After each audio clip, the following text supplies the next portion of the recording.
It has been a while since we featured a V12 on the Supercars of London YouTube channel, ladies and gentlemen, and welcome to a late 2016 beautiful deep metallic blue Aston Martin V12 Vantage S. So, without further ado, I'm about to find out whether this is the ultimate Aston Martin to own and whether it is the epitome of blending modern and classic in the automotive world.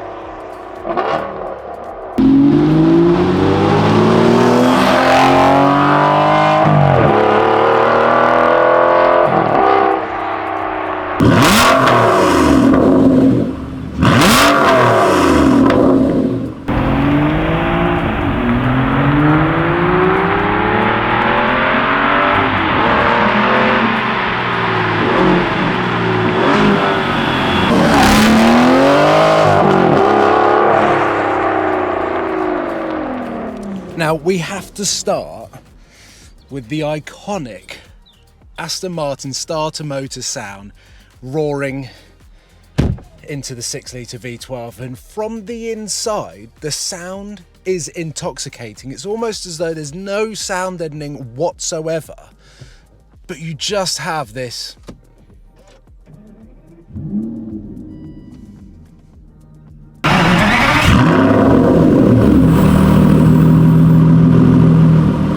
and even that dong is elegant.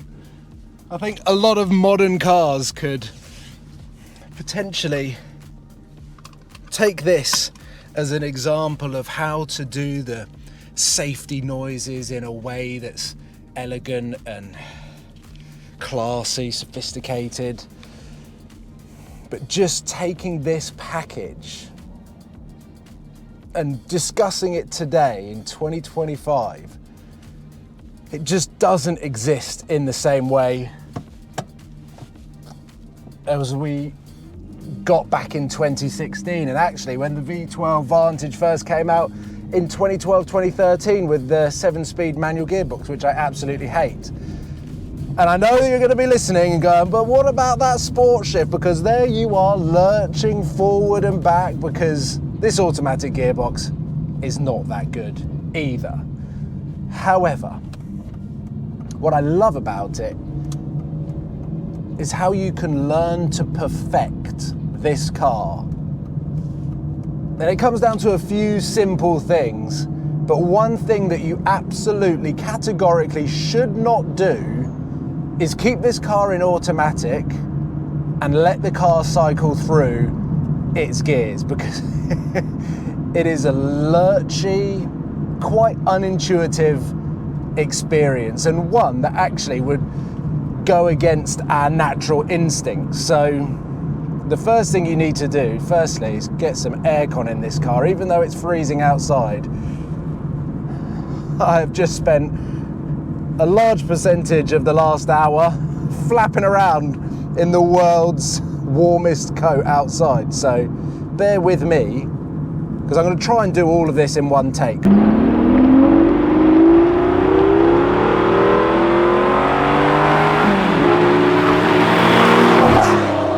Because there's a lot to discuss with the 6-litre V12 Vantage that has pulled on my heartstrings ever since I drove one back when I owned my Gallardo.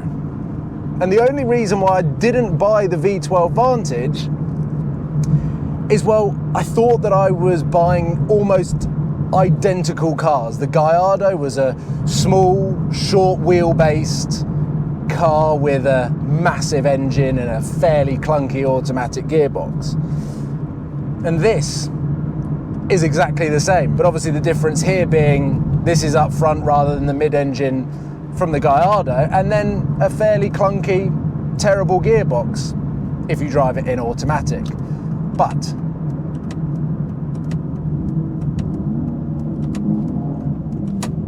okay, I did not give the best example right there, because I didn't know whether I was going to be able to make that junction or not, and they were the lurchiest downshifts I think I've ever done. but just a little lift.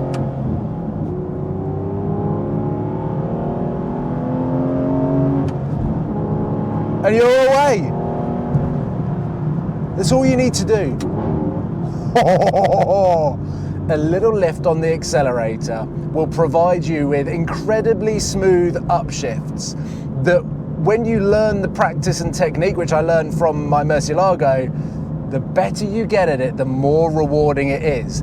And then if you really want to unleash the car, then you keep your foot flat and you get the electronic mechanical jerk / punch in the back of your head.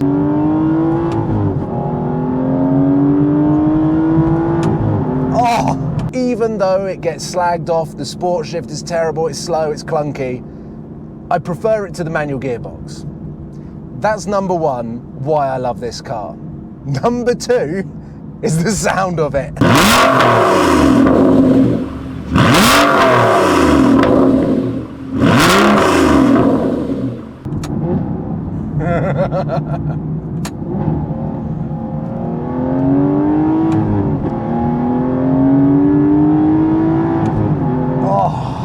But do you know why this car has been on my radar for quite some time? I'm just gonna knock you down a little bit more there.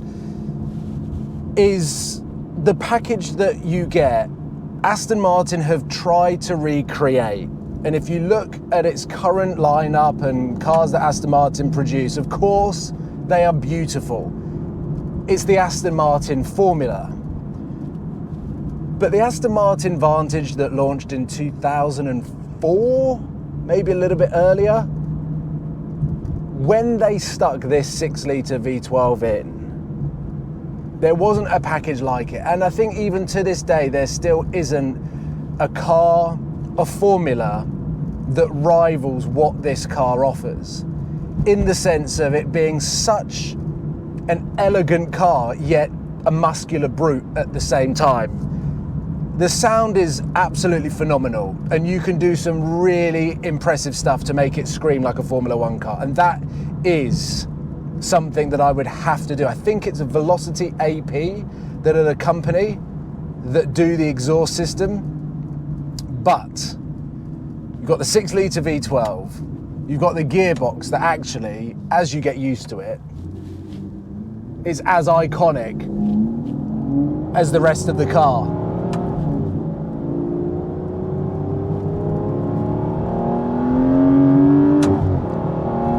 I'm keeping my foot in the acceleration there, and you can see the shift and movement mechanically that the gearbox shifts the car.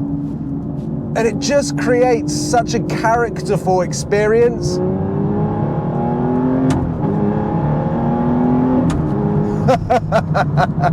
And I know I'm short shifting, the tyres are not warm, and I'm on a country lane, a stone's throw away from AT Performance, where this car is for sale. They have two for sale, and if one of these sells, it will be their first V12 they've ever sold, which is incredibly cool. I might be driving the first V12 that AT Performance have ever sold, and they've got two.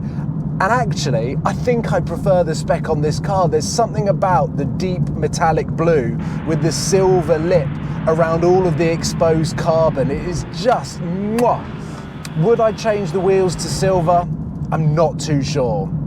But it's got the updated center console here with the haptic feedback buttons that are similar to the 177, and I've always had an Aston Martin itch.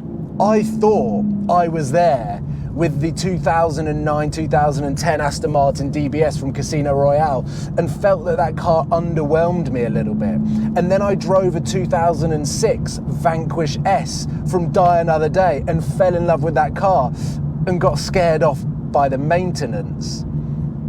Even though the finance on that car was pretty impressive, the finance on this really isn't that bad. And I was getting finance quotes at the back end of 2024, and it was around $7,000 down.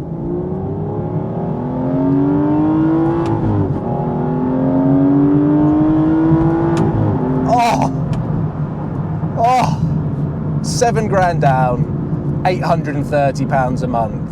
I don't really know what else there is to say other than this is the perfect blend of modern and classic Aston Martin that Aston Martin themselves can't replicate.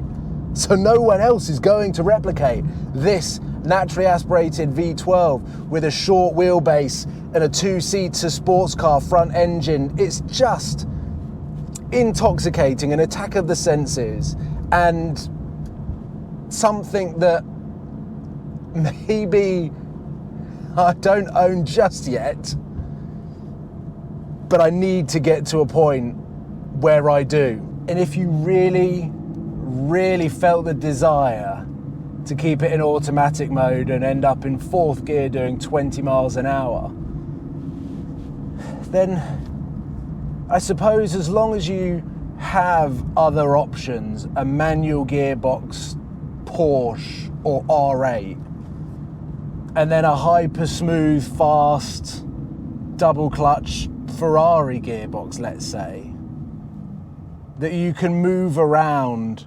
What I would say is this is not a daily driver. Whilst you can take it out on the weekend to really enjoy the drive, if I just put my foot down now, I'll give you an idea of the gearbox. I don't know why it's so intent on getting as high up the gearbox as possible. I'm literally in sixth gear doing 34 miles an hour through the town, which doesn't seem to make too much sense and might be one of the reasons why the fuel is so juicy on this car. But with its flaws comes character, comes personality. And this is such an elegant, classy, British car that wears the Aston Martin wings in such a way that I personally just don't feel some modern Aston Martins are doing. And the new Vantage, whether they put a V12 in that, it's got no interest to me whatsoever. Look at the depreciation of the V12 Vantage with the 5.2 litre. Not interested. But this.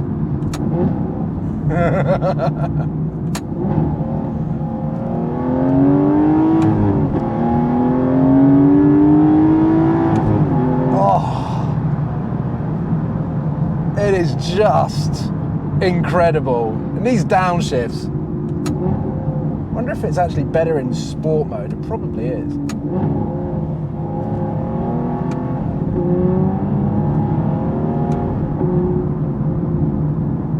It is an absolute weapon with analog dials, little details that I feel like are missing in quite a lot of modern cars now. This is as good as it comes. You feel everything. The vibrations are in the back of your seat. The steering is heavy. Makes you forget that you're driving such a small, lightweight sports car. But when you get on it and stamp your foot on the right pedal,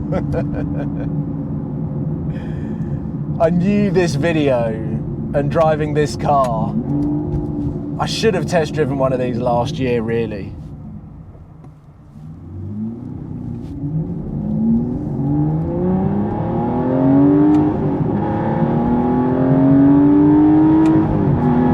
Oh, car's even like moving a little bit around under acceleration. I mean, that lorry that I just pulled out on is probably had his day made. Such a great sounding machine. What an experience. It has actually been, there's been a few cars that I've driven since the Murcielago that have given me this feeling, but not that many. And I feel like I need to rattle through a few more that are on my list of cars that I want to drive, just so that I can really get a feel for all of the cars at this era. But I'll leave this car at AT Performance's website so you can see all of their stock, including the other V12 Vantage. Because if you are in the market, I mean, this car drives, is super tight, very, very sharp. Sounds incredible. The gearbox is great.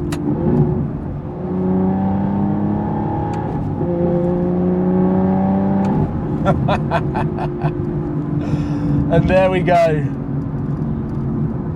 V12s on the Supercars of London YouTube channel. Doesn't get much better than that. I'll see you soon, guys. Take care. Goodbye.